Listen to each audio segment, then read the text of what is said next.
पंतप्रधान मोदींचा वारस महाराष्ट्रातून असेल आणि तो संघ ठरवेल, खासदार संजय राऊतांचं भाकीत. तर 2029 मध्ये पंतप्रधान म्हणून मोदींकडेच पाहतोय, देवेंद्र फडणवीसांचं भाष्य.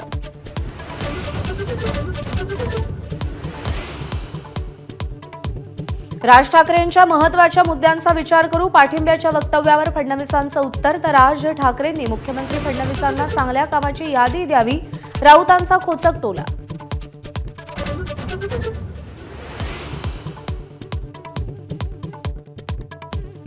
कॉमेडियन कुणाल कामराच्या उपस्थितीविषयी साशंकता. कुणाल कामराचा पोलिसांशी कसलाही संपर्क नाही.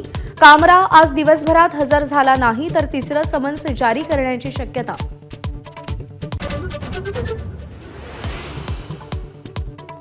बीडच्या अर्धमसल्यातील मशिदीत केलेल्या स्फोटाची एटीएस चौकशी करणार. अटकेत दोघांचा ताबा एटीएस घेण्याची शक्यता. गावातील परिस्थिती नियंत्रणात.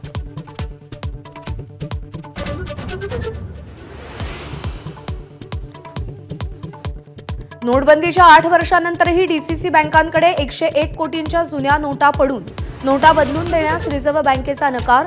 पुणे डीसीसीकडे 22 तर सर्वाधिक 25 कोटी कोल्हापूर डीसीसीकडे पडून.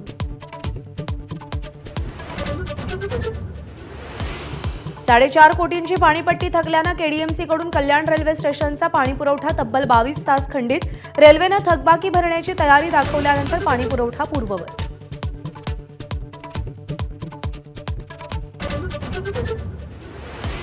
देशभरात आज रमजान ईदचा उत्साह. नमाज अदा करण्यासाठी मुस्लिम बांधवांची गर्दी. राज्यभरात ठिकठिकाणी सामूहिक नमाज पठण.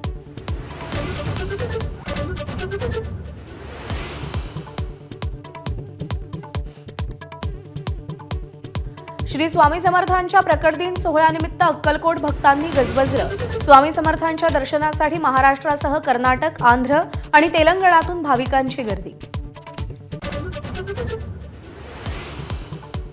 गुढीपाडव्याच्या मुहूर्तावर वाहन खरेदीसाठी ग्राहकांची झुंबड. मुंबईमध्ये 9,500 तर पुण्यामध्ये सर्वाधिक 11,000 गाड्यांची खरेदी.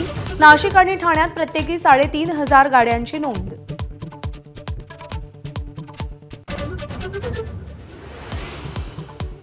आयपीएलमध्ये पंजाबचाही हैदराबादला दणका, तर राजस्थाननं चेन्नईला हरवलं. 2 पराभवामुळे 10व्या स्थानी गेलेल्या मुंबई इंडियन्सची आज कोलकात्याविरुद्ध लढत.